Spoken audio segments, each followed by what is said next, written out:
İlk olaraq daxil olduğumuzda qarşımıza yuxarıda menyular, yəni tablar çıxır. Eyni zamanda aşağıda bir iş sahəsini görmüş oluruq. Bütün məlumatları, yəni işləyəcəyimiz zaman bütün məlumatları bu iş sahəsinə daxil edəcəyik. Bu iş sahəsində hesabatlar aparacağıq, əməliyyatlar aparacağıq. İlk olaraq burada öyrənməli olduğumuz sadə hesablamalardır. Sadə hesablamalardan əvvəl burada bəzi şeylərlə tanış olaq, bəzi anlayışlarda. Deməli, burada gördüyümüz kimi A, B, C, D, Y, F bu ardıcılıqda sütunlar yerləşir. Bunlar sütunlardır.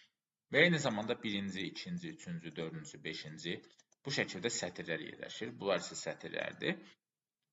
Sətir və sütunun kəsişməsində isə xanalar dayanır. Məsələn, siz bura basırsınız, gördüyünüz kimi bu xanadır. Bu A1 xanasıdır. Bu xananın adı A1-dir. Həm burada xananın adı yazılır. Eyni zamanda sətir və sütunun kəsişməsinə görə nömrənin adı bilmiş ola bilərsiniz. Yəni, A sütunu birinci sətir. Bu A1 xanası sayılmış olur. Eyni zamanda burada yazılır. Gördüyümüz kimi bu şəkildə xanalar yerləşir. Xanada ilkin olaraq hesablamalar apara bilərik və adi məlumatları daxil edə bilərik. Burada iki cür məlumat daxil edə bilərik ilkin olaraq. Birinci adi məlumatlar. Məsələn, bir ad yazırıq. Tutaq ki, ad. Bu sadəcə bir addır. Gördüyümüz kimi. Sadəcə bunu yazırıq. Gördüyümüz kimi sadəcə məlumat şəklində daxil edirik. Bir də var hesablamalar. Hesablamalar nələrdir? Hesablamalar, yəni düsturlar bərabər şərəsi qoyularaq yazılır. Məsələn, bərabərdir 5 plus 4 yazırsınız, gördüyümüz kimi 9 çıxmış olur. Bu artıq hesablamadır.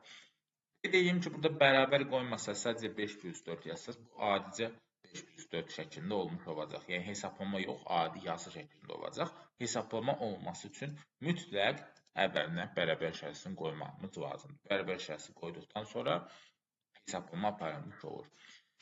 Bundan sonra burada gördüyümüz kimi toplama yazdıq. Toplamadan sonra çıxma yaza bilərik. Bu şəkildə vurma yazmağımız mümkündür. Vurmadan sonra bölmə işarəsində yazmağımız mümkündür. Bu 4 əsas əməliyyatı burada istifadə edə bilərik. Bu əməliyyatları bir xanada da yaza bilərik. Adətən bir xanada yazılmır, müxtəlif xanalar üzərində aparılır.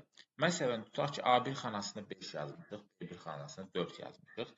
D1 xanasında 5 ilə 4-ün cəminin tapılmasını istəyirik. Bu zaman burada bərabər şərəsi qoyulub A1 plus B1 yazmağımız mümkündür. A1 plus B1 yazdıqda gördüyümüz kimi A1 ilə B1-də yazılanların cəmi tapılmış olur.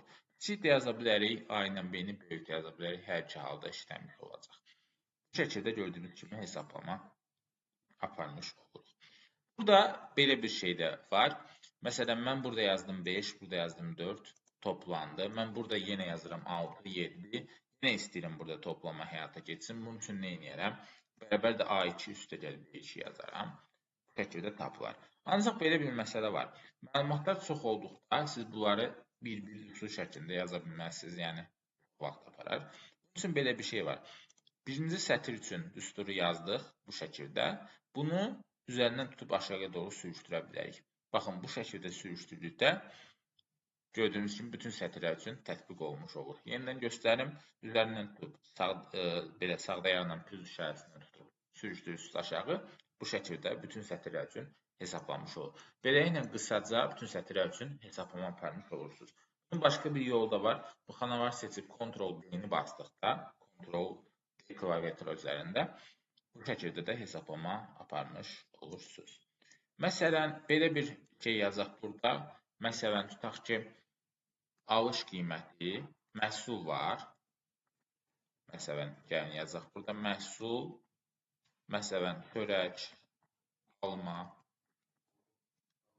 kibrit məhsullar var və burada qiymətləri var. Alış, satış, mənfəət. Burada alışa məsələn yazırıq 1 manat, 2 manat, 3 manat. Burada isə satışda isə yazırıq 4 manat, 5 manat, 6 manat. Biz mənfəəti tapmaq istəyirik ki, hər məhsuldan nə qədər mənfəət əldə eləmişik. Bu zaman nə edirik? Satışdan alışa çıxmalıyıq. Satış nədir? C2 çıxılsın B2. Çıxdıq, bu şəkildə alındı. Bunun üstündən tutub aşağıya doğru çəkirik. Gördüyümüz kimi bütün sətirlər üçün mənfəəti tapmış oluruq. Təsadüfən 3 alındı hamısında, amma bu təsadüfəndir rəqəmlərə görə.